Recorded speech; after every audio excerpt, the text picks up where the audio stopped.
Halo, bertemu lagi dengan Ibu Lea. Kali ini kita akan membahas mengenai menyiapkan laporan keuangan. Laporan keuangan berisi informasi mengenai keuangan sebuah perusahaan pada suatu periode tertentu. Laporan keuangan ini menunjukkan kinerja perusahaan tersebut. Untuk menyiapkan laporan laba rugi, kita akan melakukan perhitungan. Semua total pendapatan kita kurangi dengan semua total beban. Untuk menyiapkan laporan perubahan modal. Laporan perubahan modal disiapkan setelah kita menyelesaikan laporan laba rugi. Karena untuk menyusun laporan perubahan modal, kita memerlukan data berupa laba bersih atau rugi bersih yang berasal dari laporan laba rugi. Cara perhitungannya atau susunannya, modal awal ditambah dengan investasi tambahan jika pemiliknya menambahkan investasi modalnya, kemudian ditambah dengan laba bersih atau dikurangi dengan rugi bersih, lalu dikurangi prive jika ada prive ya. Prive ini adalah penarikan untuk digunakan secara pribadi, misal pemilik mengambil uang untuk keperluan pribadi. Nah, dengan melakukan perhitungan seperti itu, kita akan mendapatkan modal akhir. Lalu untuk laporan perubahan laba ditahan, bentuknya berbeda ya. Untuk laporan perubahan laba ditahan ini, laba ditahan awal ditambah laba bersih atau rugi bersih, lalu dikurangi dengan dividen. Maka kita akan memperoleh hitungan laba ditahan akhir. Neraca.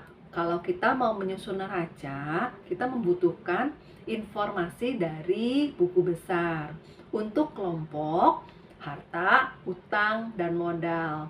Caranya kita ambil semua saldo yang berhubungan dengan harta, utang, dan modal yang berasal dari buku besar. Lalu kita sajikan dalam neraca. Untuk menyiapkan laporan arus kas. Di sini kita mau melihat penerimaan kas dan pengeluaran kas selama satu periode tertentu yang berdasarkan aktivitasnya. Ada aktivitas operasional, ada aktivitas investasi, ada aktivitas pembiayaan.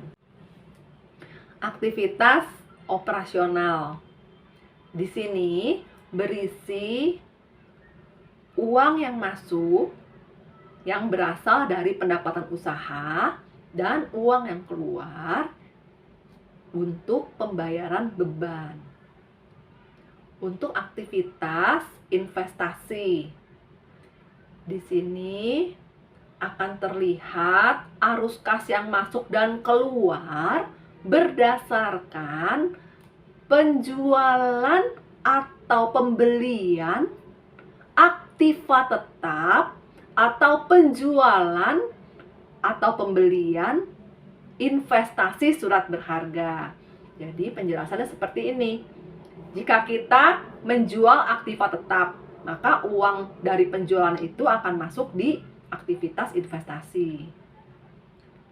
Kalau kita membeli aktiva tetap, maka uang yang kita keluarkan sebesar cost-nya itu akan masuk pada uang yang keluar di aktivitas investasi. Demikian pula jika kita membeli surat berharga, bisa berupa saham, obligasi. Kalau kita beli kan uangnya keluar, jadi akan menunjukkan arus kas keluar di aktivitas investasi.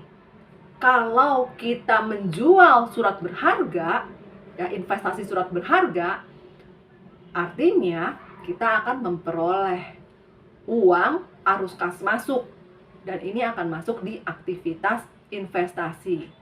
Jadi sekali lagi, aktivitas investasi ini jual atau beli aktiva tetap atau investasi surat berharga. Jadi kita berinvestasi surat berharga, kita membeli obligasi atau kita membeli saham. Kalau aktiva tetap seperti apa? Beli tanah, beli gedung, beli peralatan, beli kendaraan. Nah, itu aktiva tetap. Kalau yang investasi surat berharga, beli surat berharga perusahaan lain. Ya, beli saham perusahaan lain, beli obligasi perusahaan lain. Lalu untuk aktivitas pembiayaan. Aktivitas pembiayaan ini kita bisa melihat arus kas masuk dari kreditor. Ada orang memberikan pinjaman. Misalkan bank juga bisa memberikan pinjaman. Nah, ada arus kas masuk di situ. Atau ada arus kas keluar untuk membayar pinjaman tersebut. Jadi biasanya jenisnya adalah utang jangka panjang. Nah, akan masuk ke pembiayaan. Karena kalau utang lancar akan masuknya di operasional, aktivitas operasional. Jadi sekali lagi di pembiayaan ini akan berbicara mengenai uang masuk yang kita peroleh dari pinjaman atau dari pemilik atau pemegang saham.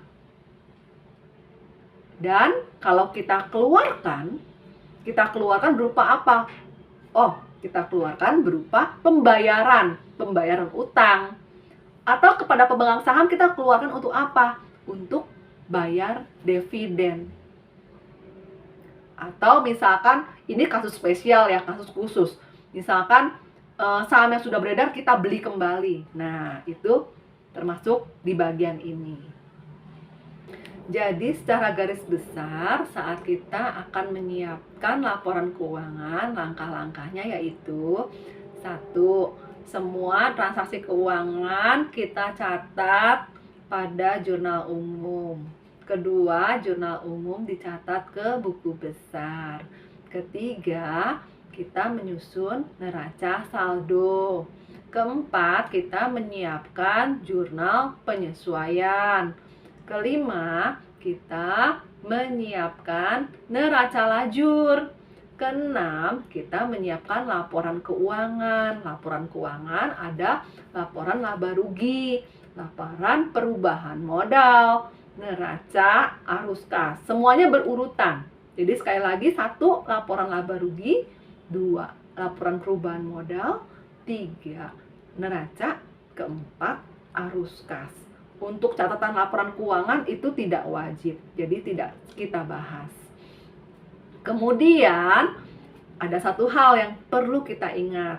Kalau kita sudah menyiapkan neraca lajur, artinya kita memiliki bagian laba rugi dan bagian neraca.